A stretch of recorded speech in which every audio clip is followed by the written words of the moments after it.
It's said that as much as 12% of the CEOs are psychopaths of some degree.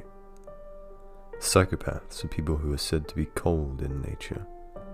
They can calculate and see things and plan forward without having to empathize for someone else, and this trait makes them excel at what they do.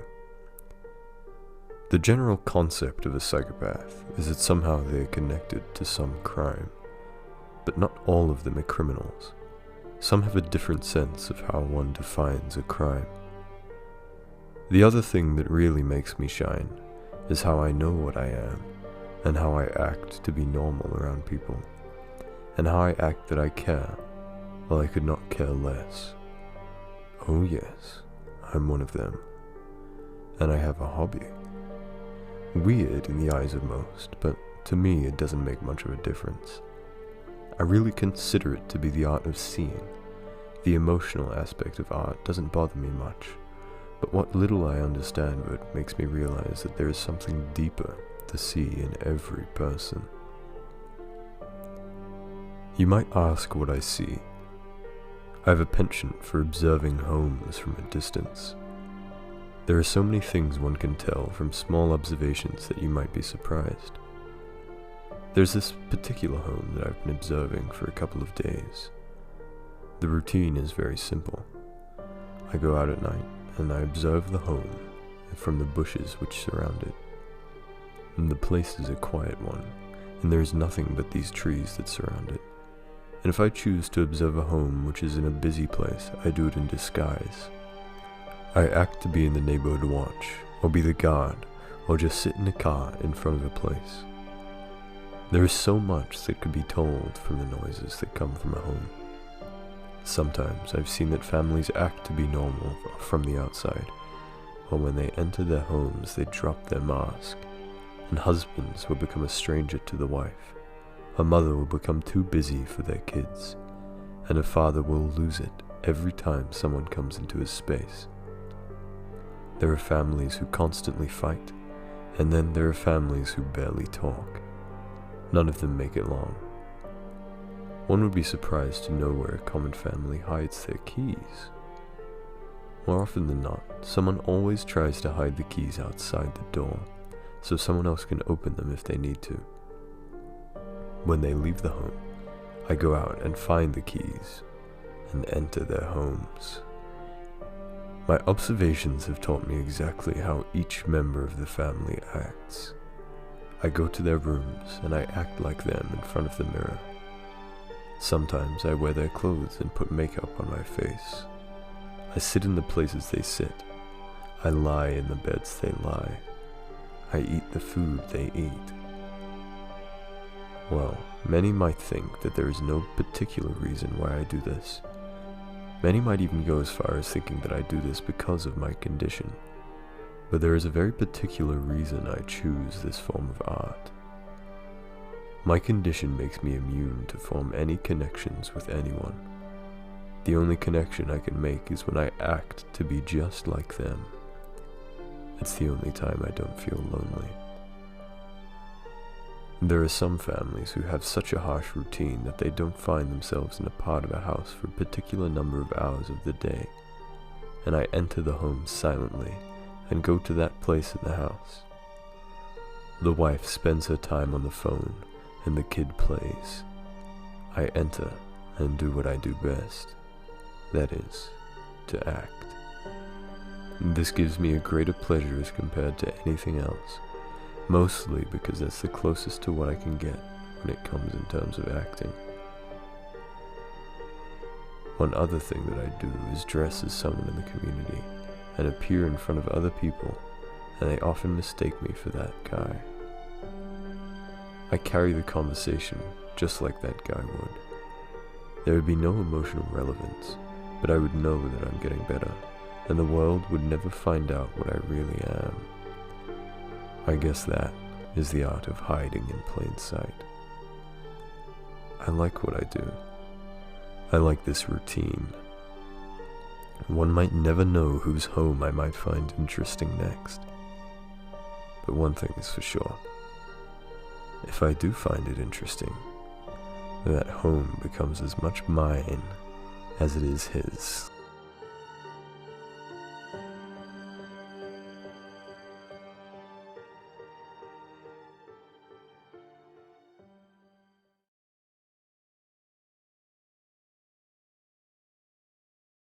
I moved into a new house shortly after graduating high school for college. Well, I say new, but it was really my grandparents. They had recently passed away and left the house to my parents, who insisted I stayed there. That was fine by me. I'd been in that house plenty of times before to visit my grandparents back when they were alive. But before I moved out for good, my parents gave me one last gift, a brand new iPhone. Or at least, that's what the guy at the secondhand shop probably told them. It was scratched to all hell with a single large crack across the screen. To be entirely honest, I didn't really know what I was supposed to do with it. My old phone worked just fine, and I always kind of thought that AI assistants like Siri or Alexa were a pointless gimmick, only useful for lazy people who could not even be asked to type on their phone. I wasn't about to just turn down free stuff though. I finished unpacking all of my few belongings into my new bedroom on the first day. My new iPhone ended up being regulated to my bed's end table. I didn't really have any use for it, so I decided that it could at least be used for playing songs on iTunes to fall asleep to while I used my old phone for everything else. Late into the night, I woke up to the sound of Siri responding to a query. Annoyed, I got out of bed and rubbed my eyes, thinking that the cheap secondhand Siri my parents got me must have been malfunctioning. There had to be a reason whoever owned it before me gave it up after all. It took me a moment to realize what query it was responding to, with my mind still struggling to wake up. "The closest police station is 2 kilometers away," said Siri's friendly, if not ironically robotic-sounding voice. What the heck was I saying in my sleep? I muttered something about it being a stupid malfunctioning machine and turned the iPhone screen off. Then I stuffed it under my pillow to keep it from hearing me again and went back to sleep. I managed to drift off to sleep once more, only to be immediately woken up again by the guitar riff of a stock metal song blaring from the iPhone, loud enough for me to hear it under the pillow. At this point, I'd had enough of this damn piece of secondhand crap and tossed my pillow aside with the intention of powering the iPhone off. But before I could even touch it, it sounded another alert saying, "Message sent." I panicked and picked up the phone, finding that the nearby police station had just been sent a text consisting of just one word: help. I'm no tech expert, but I'm pretty sure that the police could trace a text like that. And since it was a text, they couldn't just ignore it if I called them or texted them again that everything was fine here, since they just assume I was the person breaking in or causing trouble. Exasperated, I powered off the iPhone and braced myself for having to explain to annoyed police officers why I texted their station at 3 a.m. Minutes later, I saw the police arrive from the window of my bedroom. I was about to go down to explain the misunderstanding when they leapt over my fence holding handcuffs. I saw them take down a heavily bearded man who'd apparently been loitering within my property without me noticing. An officer rang my doorbell, and I went down to answer it in a daze. They asked me if I was the one who sent the text, and, not knowing what to say, I said yes. He then told me that it was a good thing that I did, though lightly chastised me for being so vague. The man they arrested in my property had a knife and a set of lockpicks on him. He'd been attempting to break into my house, presumably to rob me or worse, and was only stopped by the police arriving just in time. The next day, I called my parents to ask where they got the iPhone from. They told me that they didn't buy it. It had belonged to my grandfather when he was alive. Come to think of it, my grandfather was always fond of his phone.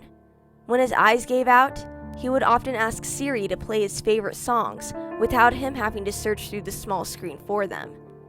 I've gone through many phones since that day, but my grandfather's iPhone always stays with me. Every now and then, I'd ask Siri to put on my playlist and fall asleep to it at night. To this day, I wonder if it really was luck that saved me on that day or not.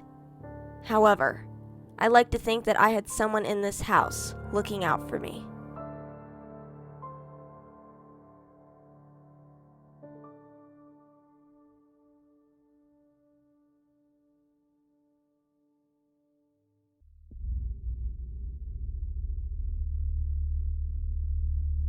I had been babysitting for the Watersons for a long time now, but never for a whole weekend. They wanted to travel to the south for the weekend and wanted me to watch over their kids.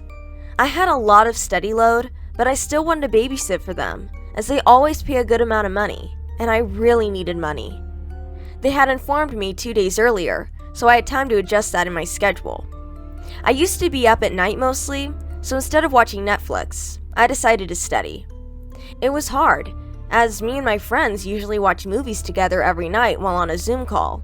But it's fine, as you always have to make sacrifices sometimes.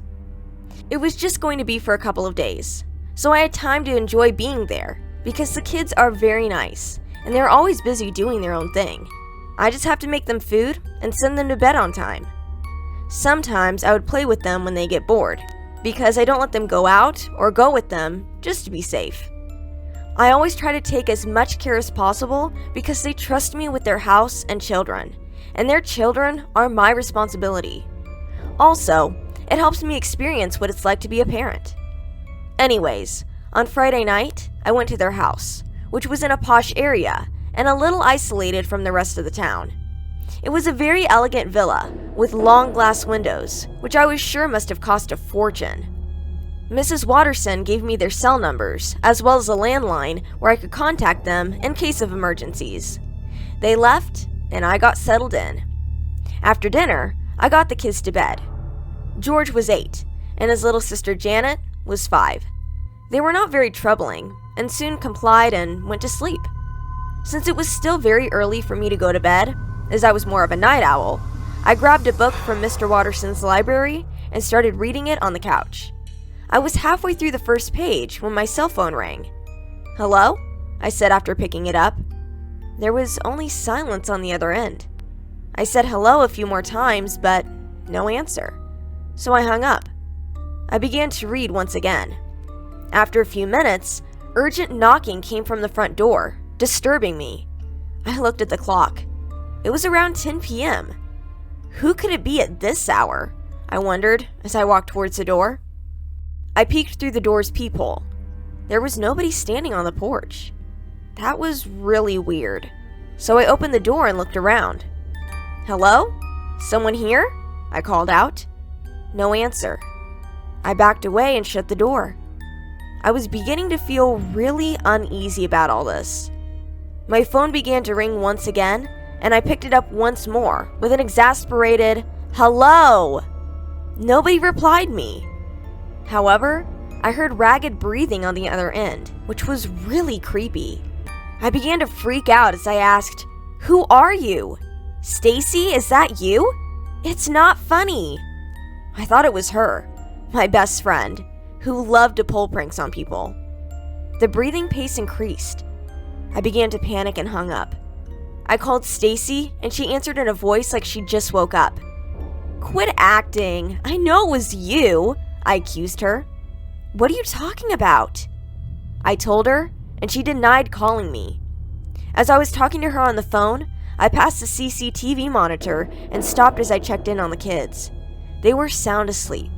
Suddenly, a swish of black swept past the screen, as if someone had just passed in front of the camera.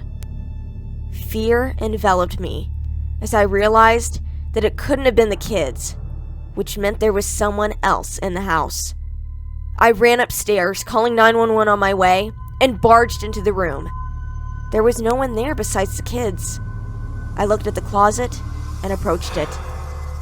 Gulping, I opened the doors to see that there was no one inside. The window was open. I heard the wails of sirens as the police came. They searched the house, but found no one there. However, the back door was open, and some of the plants in the kitchen garden had been treaded on. The Wattersons rushed home as soon as they heard, and I was more than happy to go home.